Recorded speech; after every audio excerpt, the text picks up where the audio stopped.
All right. Cool. Let's start then. All right, so what I want to do is I want to read through this text with you guys so that way we can see if there's anything that you want further explanation on. I saw a mixture. Some students felt like they knew all the words in there. Others have a couple words circled, and I want to clarify them. It's really important that we clarify these things so that way when you guys start trying to do some questions, you'll be able to understand them. All right, so let's go through and see if there's any words we need for me to clarify. So, electricity is a type of energy that can build up in one place or flow from one place to another. Any words in there that we're not sure on? No. We're good? No. Okay. All right. There are two main types of energy. When electrons gather in one place. So first off, we know what electrons are? No. I'm just kidding, yeah. What are electrons? Electrons. What are electrons? Like pieces of electricity. Pieces of electricity? Yeah. Do you remember our structure of the atom? So I'm just going to zoom out.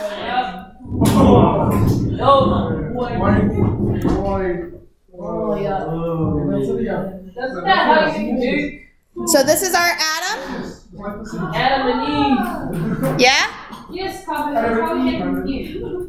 Yay! Guys, let's focus. Sussy Balker. So I just asked the question, what are electrons? And no one could answer that. So what that tells me is that does need clarifying. What are they? Electric things. No, that Electric things. that particle which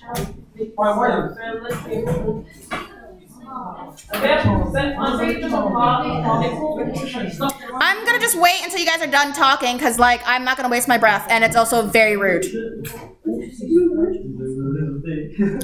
I am trying to help you guys build your vocabulary, which will strengthen your literacy, which means you are going to understand more things. Unfortunately, science is very vocab heavy. There's a lot of terms in there. And I'm trying to help you learn those terms. But I can't help you guys learn unless we are quiet and focused. Now, to refresh, we're looking at the word electron because you guys couldn't give me a good definition for it. So, electron is one of the particles that make up an atom. It's that guy over there, and it is negatively charged. So if I want to add some more details, we have the electron, and that is the negative particle in an atom. And I'll just move that so that way you guys can see it. Now, do you guys know what atoms are? Yes. Everything on your body. They're things that make up our body. Not touch. Yeah. They can't touch each other. Yeah, because they don't genuinely ever touch each other. Only nukes.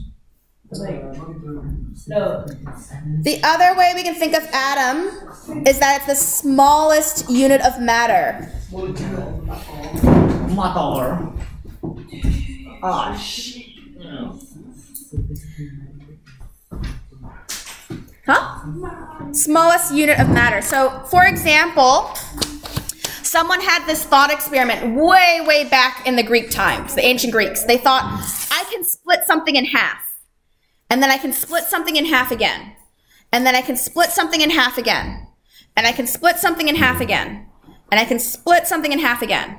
And I can split it in half again. And I can split it in half again. But eventually, I'm going to hit a point where I can't split it in half anymore. And when I can't split it in half anymore, that is my atom. So that's where that came from. All right. So our electron is that negatively charged bit. All right. All right. So when electrons gather in one place, it is known as static electricity. The word static means something that does not move. So is there anything in that sentence that we need clarifying? Static, I know, might have been the word that we needed clarifying, but it already told us it. All right. Electricity that moves from one place to another is called current electricity, or usually just electricity. Any words in there that we need clarifying? No. Okay.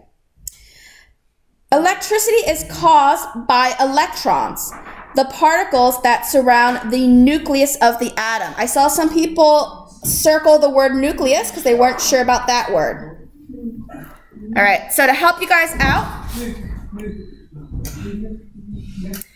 when we're looking at our atom, the nucleus is the center bit of it.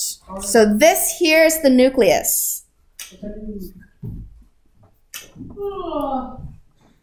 The nucleus is made up of protons.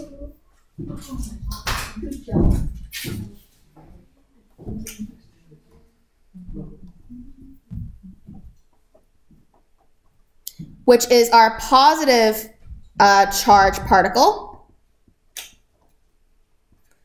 and neutrons, which have no charge. Let's move that over so you guys can see it, because I know some of you guys might want to be writing that down. So again, we're starting to help clarify our terms. So that's what nucleus means. So when they said that the electrons were surrounding the nucleus, that's what it's referring to. These two guys are in the center, the electrons are floating around outside of it. Cool? All right, can I move it? I will scan this, I'll put it online, so if you miss something, it's gonna be there. Okay? All right. So we then have each electron has a negative charge. An atom normally has an equal number of electrons and protons, positively charged particles in the nucleus. So atoms have no overall electrical charge. Any words in there that need clarifying? No. All right, so we know that the positive and the negative numbers are going to be equal, No. and it's going to add up to 0. No charge. Yeah. All right, static electricity is created when certain materials rub against each other and some of the electrons are transferred from one material to the other. Any words in that sentence that needs clarifying? No. All right. When we are thinking about certain materials rubbing against each other, remember they're talking about friction. So if you guys were thinking about the rods that we used the other week, and how we were trying to move the rulers around, the only way that worked is if you rubbed the cloth against the plastic rod. So that's creating that friction. All right. If a material loses electrons, sorry, missed the sentence. If the material gains electrons, it will have a negative charge. Anything in there that needs clarifying? No. So if I'm rubbing two things together and it's gaining electrons, so we're adding electrons to my diagram, it's going to be negatively charged. If a material loses electrons, it will have a positive charge. So that makes sense. If I take away negative charge, what I'm left with is my positive protons. Okay? All right. Sorry about that. Stop blinking. All right. Lightning is created when electrons move within a cloud. No. Nothing in there that needs Yes, yes, actually. What? Cloud. Okay, so cloud up in the sky, that is just water vapor.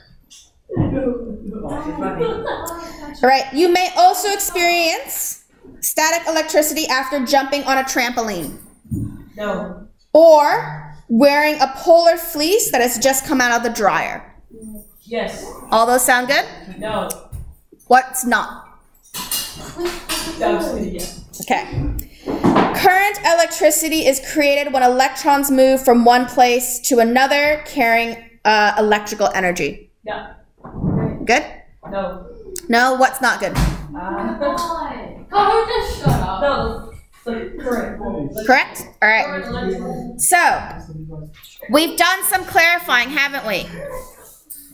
All All right, the next thing that we are then going to do is I'm going to pass out some questions that tie to that paragraph. So there's going to be 3 questions. The first question is just seeing if you could understand what the text you just read. So understanding what the difference between static and current electricity is. This one here is just a yes/no answer. The second question here is taking that new material that you learned and applying it to your prior knowledge and everyday experiences. So they want you to list 4 examples of when you've interacted with static electricity. And the last one here, the key to this is summarizing. So they want you to summarize what you've just read in the text by answering this question. So they talk about a plastic rod being rubbed against a nylon cloth and the rod becoming positively charged. They want you to explain why that is. And that's the experiment you guys did the other day. So I'm going to pass out this sheet. And these are the questions I want you to answer. This is one of your engagement points for this lesson. So I'm going to be walking around and check to make sure it's done. Okay?